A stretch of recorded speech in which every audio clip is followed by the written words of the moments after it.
Hey, everybody. Welcome to this week's Post-Political Podcast.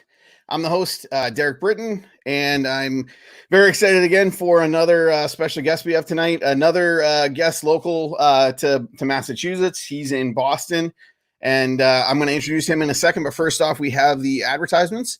So we have Vermin Supreme Institute.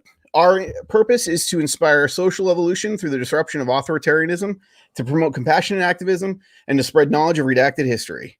Through the use of humor, direct action, and mutual aid, we uplift the disaffected, the disenfranchised, and the disempowered. And I'm going to talk briefly. We have the Love and Action fundraiser that just did really well. We were able to fulfill the entire goal that we had, and we had a little bit of a shipping delay because of all the weather issues in the middle of the country, but that stuff is now in Reno, Nevada, to be distributed to the homeless camps up in Reno. So this next weekend, I believe things will be distributed now that things have gotten straightened out with the shipping. So check out the Vermin Supreme Institute. I am now officially on that page as well. The podcast is now, if you go to verminsupremeinstitute.com/podcast, I'm actually now on the Vermin Supreme Institute. So the next one we have is Brewed Coffee. If you're in Lexington, Kentucky, check out Brewed Coffee and Beer Drinkery. You can check out the affiliate link. I'll post in the comments after. You can buy all sorts of stuff, mug shirts, hats, masks. And then lastly, we have the Be Gay Do Crime promotion for the Trans Resource Network in Louisiana for trans and gender nonconforming folks down in New Orleans, Louisiana. We're trying to help raise some money for housing and a bunch of different things for folks down there. So check out the PayPal if you don't want to buy any of the merch. But if you do buy the merch, it's 100% of the proceeds go right to the charity. So please, if you're interested, reach out to me if you can't figure out the link or anything, but you should be able to use that QR code to just donate directly. So that's it. Now we can introduce Leon. So Leon Rivera is a community leader, activist, and he's running for Boston City Council in District 7. He's one of the co-founders of the South End Roxbury Partnership. He's continuously working to make his community a better place for everyone. And we're going to talk a little bit about that, the complexity of the stuff going down in Methadone Mile and the run for Boston City Council. So let's bring on Leon. How you doing, man? Hey, how's it going? Good. No, how's everything going with you today? How are you? Good. Thank you for having. It's been a kind of a busy Tuesday, but it's been good. So I got she's not really a newborn anymore. I guess she's an infant. She's 3 months old now. So I'm right there. She's about 2 months old now. Oh, so right around the same time, right after, before Christmas she was actually due on Christmas, but she was born just before. So that's perfect. So a lot of sleepless nights, huh? Oh yeah. We've been working on it, but it's been tough for sure. And just, the day is just full of trying to help take care of her and make sure she's doing all right. And but my wife's obviously doing a lot to help us out and doing a good job with it. So it's been crazy though. It's nuts. It's tough, but it's very rewarding. It feels good though. Definitely. For sure. It's the best thing in the entire world. I say it to all my friends and family. It's the sleepless nights and all that stuff is just it doesn't even compare to all the goodness and wonderful time, the smiles and the laughs and all that stuff. Yeah, so exactly, man. I agree. But no, I'm glad to have you on. I had Jahira and Domingos on last week, and I'm glad to have you on this week. I kind of met y'all in the same time frame, and got to see a lot of the stuff going on in the South End Roxbury Community Partnership. I've gone to a few of the virtual events, checked out some of the stuff going on there. But I know you're involved in the community weekly and do a ton of different things there. So just want to give us a little bit of an introduction of yourself and some of the work you're doing with the partnership and stuff. Yeah, so my name is Leon Rivera. Like you said, I'm an organizer here. I live in Roxbury. I've lived here all my life. And right now, what's been going on. It's something beautiful when it comes to the South End Roxbury Partnership Group. As you may know, the South End is one side of town. Roxbury is another side of town. We're both being impacted by, everything that's going down on Mount Cass and that whole area. And we were able, a couple of months ago, we were able to bring community members from both sides to work together to try to address the issues. So before, I mean, we had folks from Roxbury upset, seeing needles, trying to advocate for better conditions, but everyone was kind of on their own corner. And we were able to, with the help of Jahida and Domingos, we were able to bring folks together in the same space to be able to advocate together for better conditions. Yeah, and that's one of the things that we talked about a little bit on the past couple podcasts, but I want to reiterate because I feel like it's not a small feat that's what's happened. To get both communities who have probably in the past done similar work, but done it in very different ways and very kind of siloed ways, are now able to kind of come together and talk and have some very difficult conversations in general and with some of the representation in Boston. And I think it's just been really impressive to me to see so many different folks being able to talk about something that's very difficult. It's immediately, I've seen, and we talked about this on the last couple of podcasts, there's folks that come in and immediately come after you guys because it's you guys are anti-poor or anti-homeless or all these different things that it's just not true. And you guys do a good job really trying to show the community that it's a compassionate and coming from a loving place that you're trying to help and make sure that these folks are getting the services they need and not just kind of the not in my backyard crowd like you guys have been accused of, which is crazy. Yeah, I mean, that's something we've aimed to create a welcoming space for everyone, even with folks from different point of views. I was just talking to a friend of mine about this. We have folks who, my thing is, I believe that at the end, we all want a safe and healthy community for all folks, right? Yep. Regardless of background, not just for us, but for those also seeking help.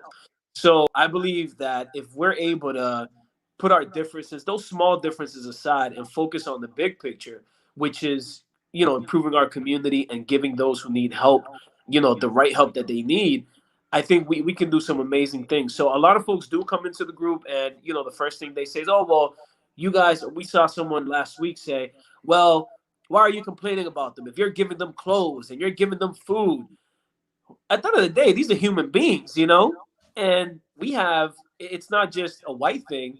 We have Black folks out there. We have Latino. It's a diverse crowd, So Right. when we see those things, we understand that I feel like we're able to do both. We're able to advocate for decentralization of services, but we're also able to advocate and help them out with whatever they need as well, because like I told you, they're human beings at the end of the day. So we can't, these are not animals. These are not, Amazon boxes just thrown out there, So Right. it's tough. And we try to create that environment for everyone. We have folks who don't agree 100% with us, but I'm pretty sure Jahida feels the same way too. We can all agree that what's going on down there is not working right now. So Right. Yeah. And I mean, at the end of the day, the hope is that these folks are navigating their addiction and able to come out of it, and not have that addiction if that's their goal. And at the end of the day, that's just not happening right now at these spots. And at the very least, the city and even really the state needs to take an honest look at the programs being offered and what is being successful and what's not being successful. And I feel like the only folks that have any sort of insight into that is the group that you're part is the partnership, because you're the only folks that I've seen or heard about actually talking to and helping out these folks as a community instead of, and the partners. I'm not just saying just you guys, but the whole partner, the Mass Ave Project and Bridge Kids Give Back and all the folks that are coming in and helping. I know there's some other groups as well. I don't want to miss anyone, but you guys are actually talking to the folks that, really do need these services. And I feel like having your ability to talk to folks and Nancy actually just brought up a good point. Not all are addicts. There are some folks in there that are just trying to find a good spot if they're unhoused or homeless or Yeah, there's a lot of folks there that need different kinds of help, and that's the other thing too. It's kind of a one size fits all box that Boston's trying to put them Yeah, in. a lot of folks out there, never suffered from substance use, and they ended up on Mountia Cast out there because of the services, and now they're dealing with a lot more than what they just arrived with. So, Right. and when we're out there, we speak to them because we really want to understand what's going on. This is how we've figured out that what's happening down there is not working. We had some folks about 2 weeks ago out there who came from out of town, and a few of them are on their road to recovery, Yep. and they walked down Atkinson Street, and they're like, "Whoa, there's people shooting up everywhere! Like, I can't imagine being out there." So we know based, and we're not just making these things up. These are conversations that we've had with people. It's Right. extremely difficult for a lot of them to get cleaned or to seek treatment when you have an open drug market. You have an environment where you can just hang out, shoot up. It's there's just no regard for human life out there. It's sad when Yeah. you know you can see Boston police on one corner, and then a couple of feet away you'll see folks just doing drug transactions. It's bad. So what one of the things that we've asked for, and it blows my mind when we sit with these elected officials and it seems like everyone is lost. We've recommended that state and local officials need to come together and come up with a plan, because Yep. obviously what we're doing right now is not working. So I've suggested, and many of the group have suggested, we need to get a lot of other folks who do recovery services and programs and do some serious outreach out there, because not a Yeah. lot of folks out there, I mean, not everyone wants help, but a lot of them do. And they feel like they're in just this bubble. And we've spoken to people who tell you, it's hard for me to stay clean because Right. I walk into a program, I walk outside, and there's just all this going on. You know, Right. we have to be realistic. And again, we're not just advocating for us residents; we're also advocating for those who need help. Yeah. And it's again, it's frustrating. This work is traumatizing. There's days when I come back from out there, and or if I'm just driving by when I get off the intersection of Mountia Cass, and I just get home, and it bums me out because you speak to a lot of these nonprofits and they'll tell you that everything stops. So out here, they'll provide services from like 7 a.m. to I think 3 or 4 o'clock p.m., Right. which to me makes no sense, because if we're really trying to tackle this problem, we should have a 24/7 effort. It shouldn't Right. be everything stops after 4 o'clock, figure it out on your own, because it turns to a mess. We have Right. crime. Um, there's accidents all the time in that corner because folks are nodding off into the highway, and things have gotten more difficult because now it's not just heroin that's out there. There's been an uptick in meth, so it's complicated, man. It's very, Right. Yeah, and I think that's one of the issues that people maybe the initial coming into the partnership group or just trying to understand. And I'll admit myself, I have learned a significant amount from the day that I was introduced to you guys until now. I mean, it is an extremely complex issue that I feel like a lot of folks try and say this is going to fix it, and it's this one, and it's just not going to happen. Like, it is going to take a significant concerted effort from a lot of different folks in the community. yeah, different points. I mean, we have some folks that they'll just shout in the group and say, well, that's why you need a safe injection site, and the truth is, what's happening down there right now at the comfort station, which is a space, it's like there's nothing comforting about it because it's a tent, it's not heated. There's been videos of feces on the floor, people Right. inside that space. We got word that staff don't feel safe in there. So when you hear these things, it's like, great, we would like to provide that space, but can we also focus on recovery services, supportive housing? Like we spoke earlier, it has to have a variety of resources. And what we're seeing right now is it's like, okay, let's do harm reduction and let's just call it a day. And that's not really going to solve the problem. And I'm also worried about, the weather's going to get better soon. So I'm wondering, what's the plan? Me, Right. I, and a lot of folks in the group are always asking, what's the plan? And it's scary, man. It's scary.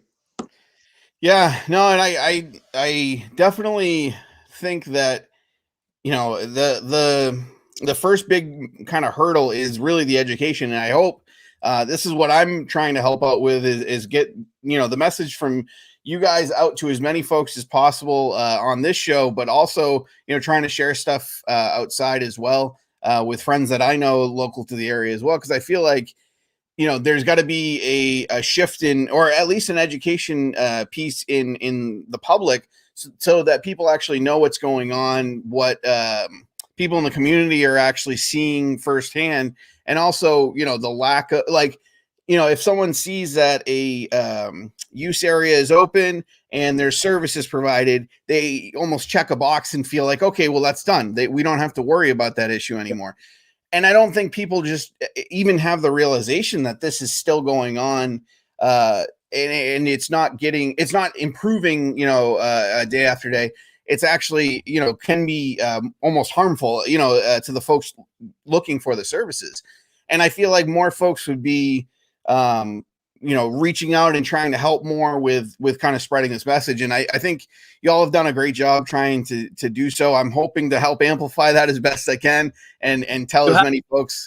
Thank you. We appreciate you actually, staying tuned with us and giving us this space to be able to, speak on this, because I was under the same impression when I heard about the comfort station and the shelter, and I tuned into one of the slideshows by one of the nonprofits. I said, wow, there's a lot of stuff going on. But then when you go and walk out there and you speak to folks, it's a whole other picture. Right. It's like, no, I've been waiting for housing, but I've been waiting for housing for over a year.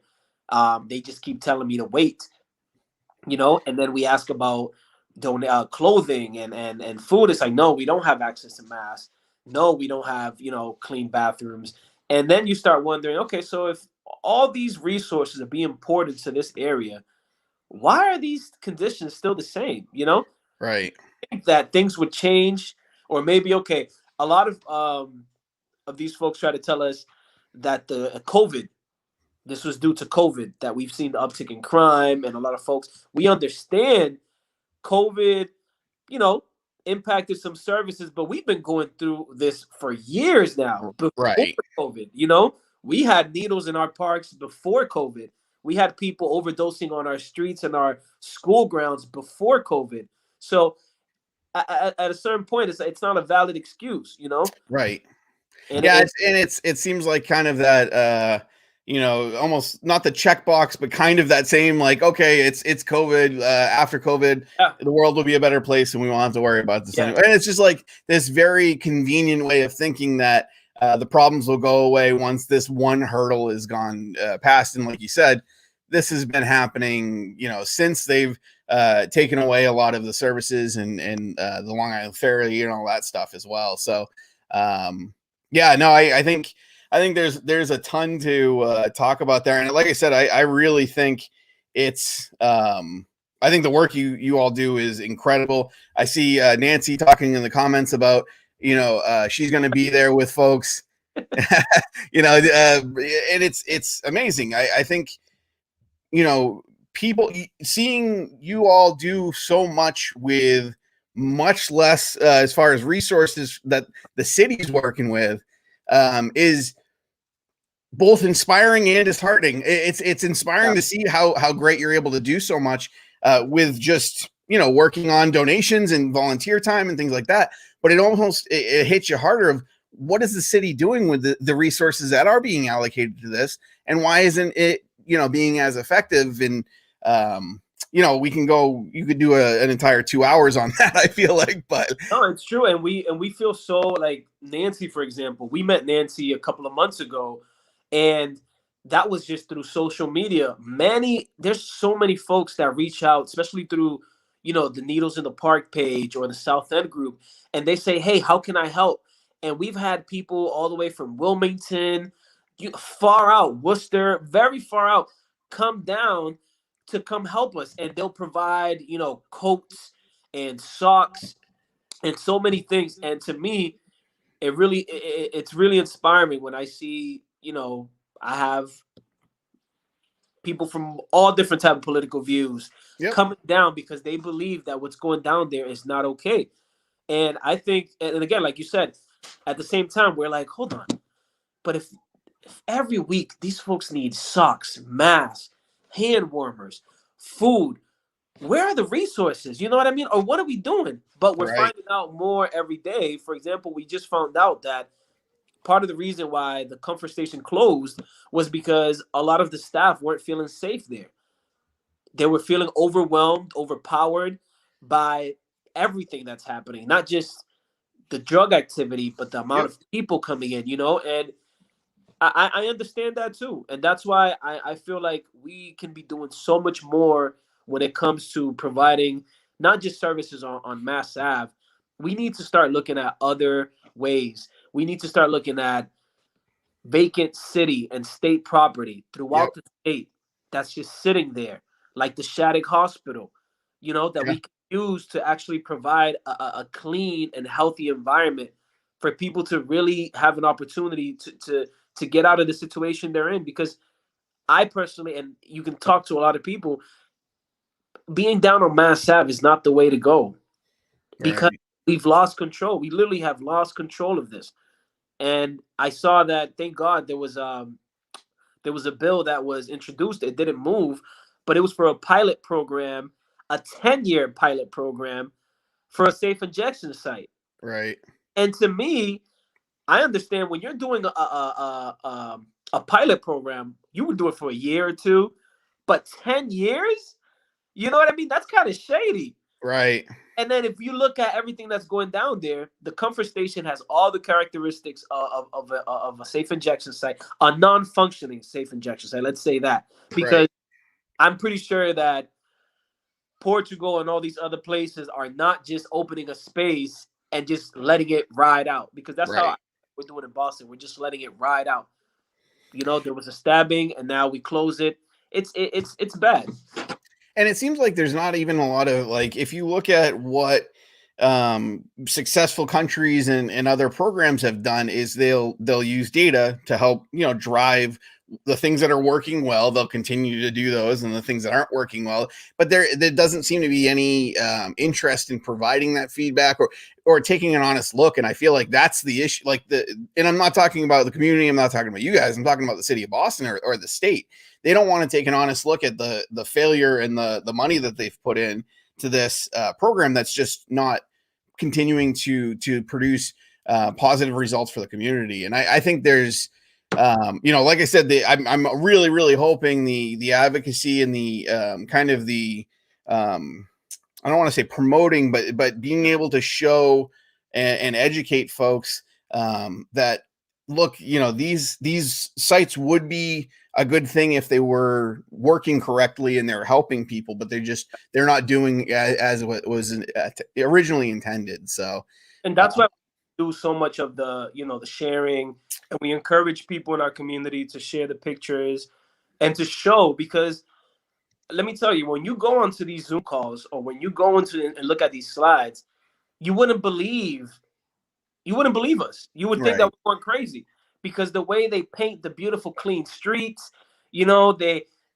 have these many folks coming into programming, and we have an engagement center where we have social workers and nurses. And then you walk down this street where you have to be careful because you're stepping on so many needles. There was a picture someone submitted one day where there was a man laid out in the middle of the street, and it looked like it was just clothing, and it was actually a man laid out. Right. It's that's part of the reason why we share so much, and we encourage the residents to share, because, for example, Jahida's mom she needs to clean up blood from her stairs almost every day. Right. Ring camera, and she sees folks breaking in very frequent. So again, it's what they show. It's not what we're seeing, and that's where a lot of the frustration comes from. Because if you're telling us everything is great and it's working, why are we stressing and looking at all, and seeing all this stuff? Like, my Right. kids see this. I don't like to drive down there because my daughter, now she's old enough, she looks at, she's like, Poppy, why are they getting a shot on the neck? You know? Right. So it's very tough, and like you said, it's a very complicated situation. We need bold solutions. We need strong leadership. We need folks to, like I said, think out the box and take the time. I get it. If I was an elected official and I was on the lazy run and I was told that I need to contact different state officials and city councilors, I might, step back a bit.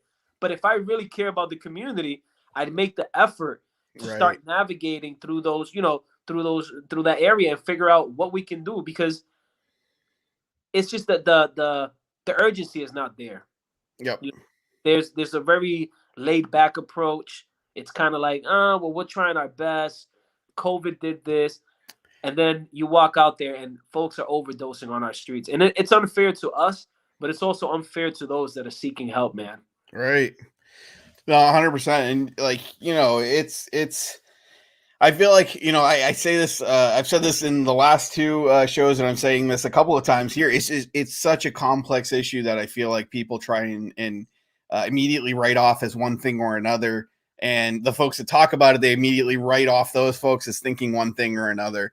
And it's just, people need to have a lot more conversation surrounding this, because it's much more complex than that. And it's something that is not going to change tomorrow unless people are fighting for it, because the folks in the state house are, maybe it's complacency or whatever, but they're okay with letting this continue as is, and Yeah. it's checking the box that says they're doing what their constituents want, because they have the safe use area or whatever, when in reality it's just not doing what they say it's gonna, you know what I mean? It looks good on a political ad and it's a talking point when they do a rally, but at the end of the day, if you walk around in that community, it's not what's actually happening in It's the reality. inhumane, literally inhumane. When you go down there and you see the need where folks don't have socks, don't have they're just laid out. I saw a guy one time completely laid out, and you see like three other people come down and try to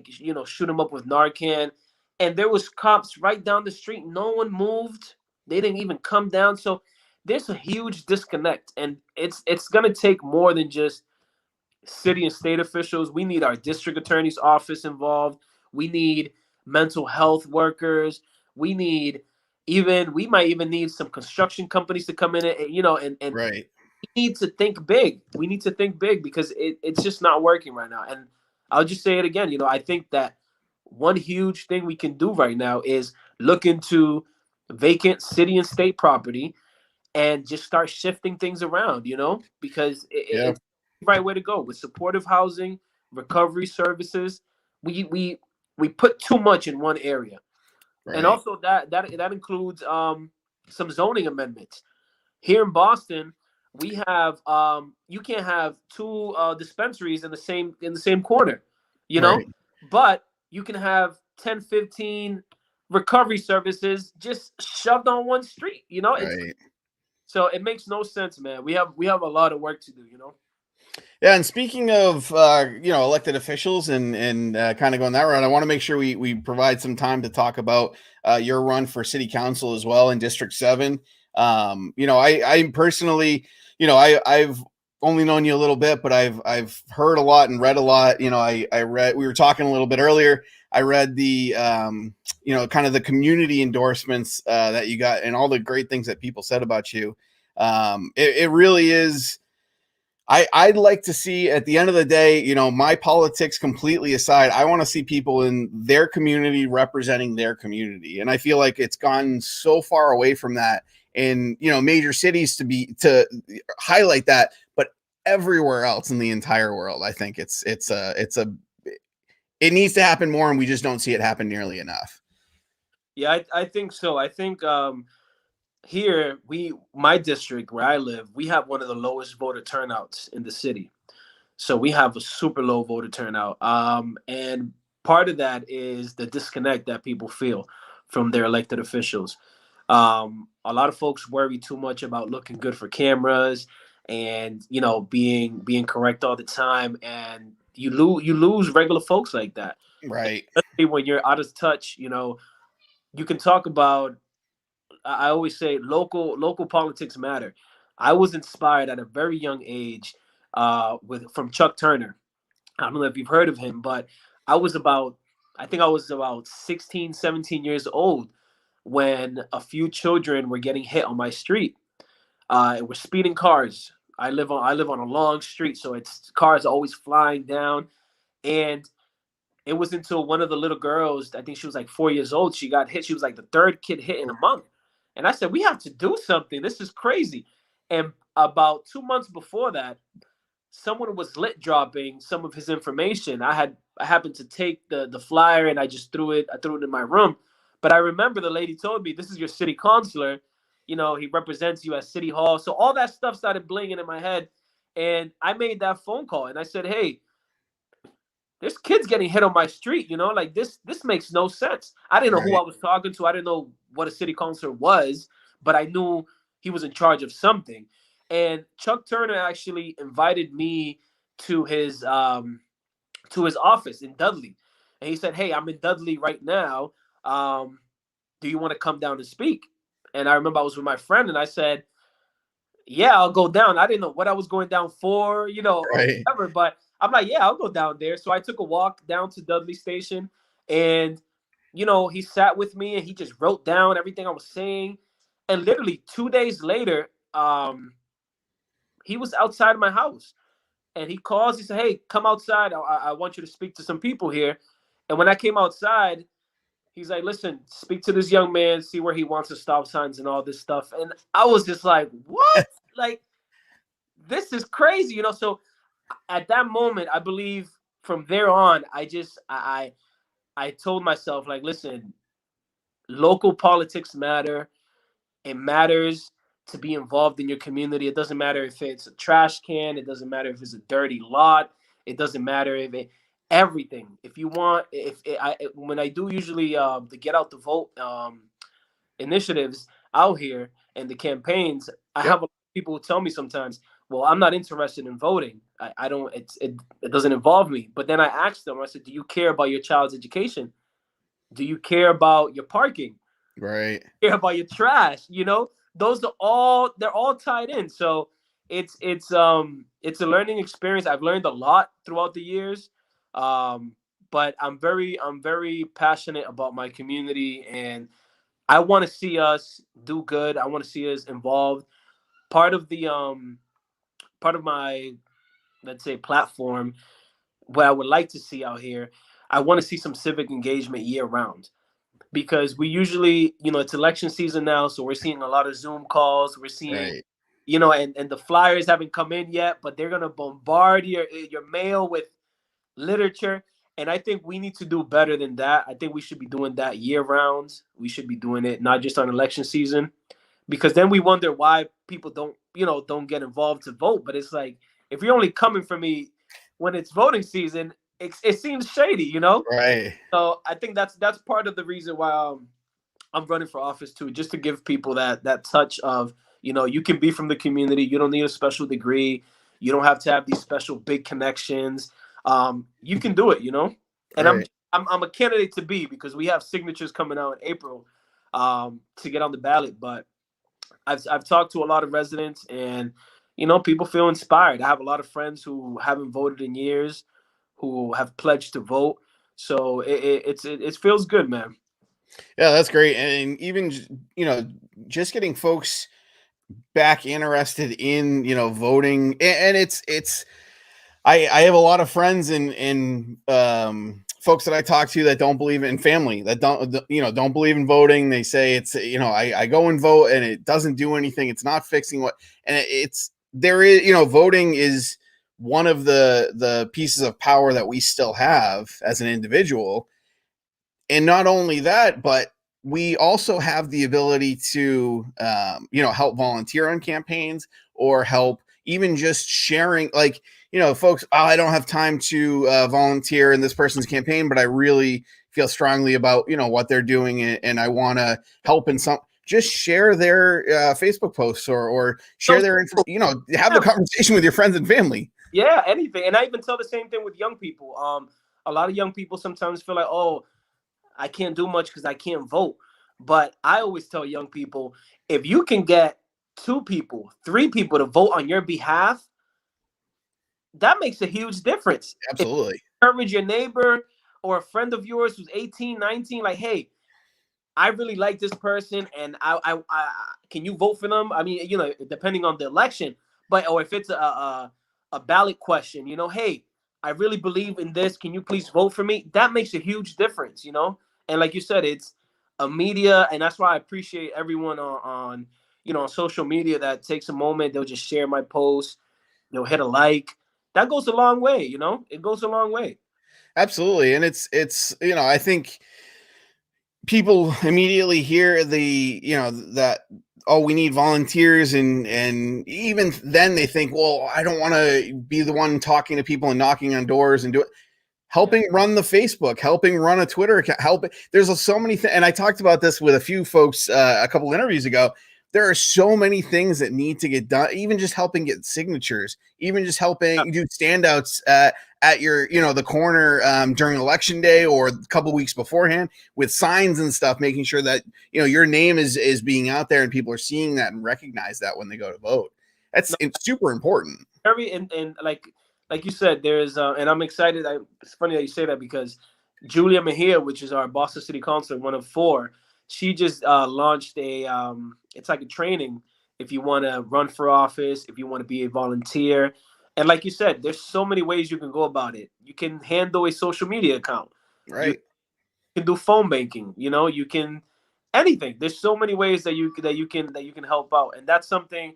I just had a few folks reach out to me a few days ago and say, hey, when do you get signatures? Let me know so I can get some papers. And I'm like, wow, I appreciate that because we're a grassroots campaign. We don't have any special interest folks backing me. We don't have no big companies. Most, I think all of our donations come from teachers, parents, residents, so it's that's why, and you'll see my account is low. And, because of that, because we haven't really been looking at those developers and stuff like that, because I don't want to have to owe anyone anything. We have a clear message. Our community goes first. Now we see a lot of other elected officials jumping in to talk about Methadone Mile, but years ago, they weren't here. Exactly. So we have to keep an eye out.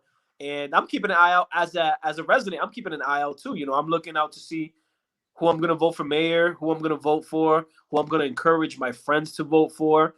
But it's a learning experience, and I'm excited. I can't wait to get the signature papers so we can start collecting signatures.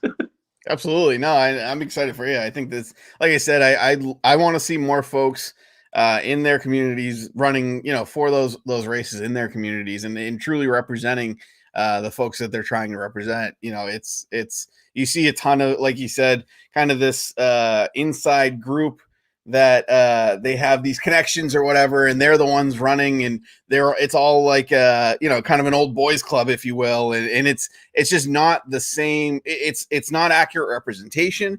It's not people who have the energy to fight the little fights for, like you said, stop signs on a street where people are getting hurt and potentially killed, cars speeding down the street. You need folks that are willing to fight those little fights because they've been there trying to fight those fights on their own. And I feel like we've gotten so far away from that in so many different directions. So I'm excited for you. I think, and I put the donation link in the comments. So yeah, so everyone out there who can, donate to Leon's campaign right there on the comments. Yeah, and no donation is too small. Like I tell folks all the time, even 10, 20 bucks, 50 bucks, it makes a huge difference. We were calculating some flyers, and just for a few flyers, it was like $3,000. I'm like, whoa. So, and I'm not trying to just reach out to regular voters. I also want to get those folks who haven't, come out to vote, because I believe that we can make a difference this time. You know, we can actually get people out there who feel disconnected. I always tell people when I'm talking to them, like, hey, get involved, man, because it impacts you. Which, even if you say, you know, you're not interested, if you care about how much even you're paying for a parking ticket, you know, you have to get involved, man. Absolutely. And it doesn't take much to really, and even if it's just sharing, like we were talking about before, not physically sharing on Facebook or whatever, but sharing it with someone, the information that you gather. If you're interested in politics and you're in there, researching candidates and all that stuff, tell as many folks as you can, because a lot of people don't take the effort to go and do some of those types of things. And you'll say, oh, I learned that this person is not, my friend Leon's not taking donations from, these big corporations and all that stuff. When I know this candidate or whatever is doing so, that might open someone's eyes and be like, oh, I didn't realize that at all. I'm going to go check out, your platform or whatever. And I think it's just a big opportunity there to help re-engage a lot of folks, like you said, that just haven't been interested before and maybe have seen, things happen in their community that they're not happy with. And, one of the best opportunities they can get is to do the research, or just to show up in the voter booth and make sure that they understand, which candidate is helping them out with which different thing or whatever. So. Yeah, I agree, man. I think part of this, I'm really, really aiming, and I hope, if maybe I hope the mayor can, whoever's mayor next, can look into this. But we really need to get some civic engagement workshops going. Yes. Our communities involved, because when you'll talk to a lot of people and they'll be frustrated about so many issues. They just don't know. Sometimes I remember I saw someone upset about a bus stop that was filled with snow, and they didn't know who to contact. Someone said contact the city. Someone else said, hey, you contact the state. So we have to. I feel like we need to teach a lot of folks and get folks educated on how to navigate the system, who's responsible for what's on the city level, what's on the state level. Right. And like that, people feel a little more comfortable, And again, these are taxpayers' dollars. Like, these folks get elected to work for you. They get elected to work for you. It's not the other way around, So that's the same way we're holding BPD accountable, It's like, these are tax dollars. You're supposed to hold people accountable. Absolutely. So, yeah, that's my piece, man. No, I appreciate that. And if you have anything, I know you've got another. You're a busy man, so if you have anything else, you kind of want to leave us with, give you the opportunity now to kind of say whatever you'd like to kind of finish this out, and we'll let you go. Into the Post Political Podcast. Support my man here, man. This is great stuff. We appreciate you giving us the opportunity to tune in here. I'm definitely going to share this. If anyone is interested in helping out our campaign, please reach out. Like I said, I love connecting with people. Even if you just want to share some information on what you see on Methadone Mile, ideas. I love connecting with people. Even with folks that I don't fully agree with. I love to connect with people just to hear that different perspective, because I've learned that you can learn something new every day. And I appreciate everyone's point of views. I appreciate connecting with different folks. So you're more than welcome to reach out. My website is leonrivera.com. You can hit me up through Facebook. Yeah, that's all, man. Thank you, brother. I appreciate this. Yeah, no, I appreciate you coming on and talking with us. I think there is a lot that we got to cover, and a lot that we can dive back into, after we get into kind of the meat of the election season. Maybe we can come back and talk some more about I would love to come back, definitely. Great. No, I appreciate it, man. Have a great night, and thank you so much for coming on. I really appreciate you coming on and talking with us. Thank you. So that was Leon Rivera. I am, very excited to see, more from him and learn more about the platform as well. I know I put his website in the comments. His website is just coming back on. I guess there was some, they were switching servers or something like that. But yeah, there's a lot of information that he's going to be rolling out, as the campaign kind of goes along. If you're interested in volunteering or speaking with him or anything like that, and you can't find where to talk, just come on and send me a message, and I'll get you connected with Leon or anyone else that I've had on the show. I keep contact with all these folks before and after the show. So if you have any interest in reaching out to work on their campaign, or donating, or volunteering, or doing, just connecting to talk, please let me know, and I'll get everyone connected. But no, this was a great interview. I'm super excited. It was a lot of fun, and I'm hoping to learn more as we go. Next week, or actually not next week, just on Thursday, we have Brianna Coyle coming on. We're going to be talking about a ton of different stuff, working on campaigns as she did last year, and some this year as well with myself, and talking about how we can kind of bridge the gap between folks on the left and kind of the Libertarian Party, which always seems to get connected to folks on the right, the Republican side. But there's a lot of kind of, not to use an office word, but like synergy between folks on the left, especially folks in kind of that maybe progressive or more leftist crowd and libertarians. And I think we're going to dive a little bit into that as well. Some of the stuff that Brianna and I talk about on occasion anyways. So I hope you all enjoyed this week's episode. And like I said, come back Thursday. We're going to be on at the same time on Facebook, YouTube, and Twitter. And also afterwards, this audio goes to Spotify and basically any place you can find a podcast. We're on. So join us there for the next Post Political podcast. I hope everyone has a wonderful night. Thank you.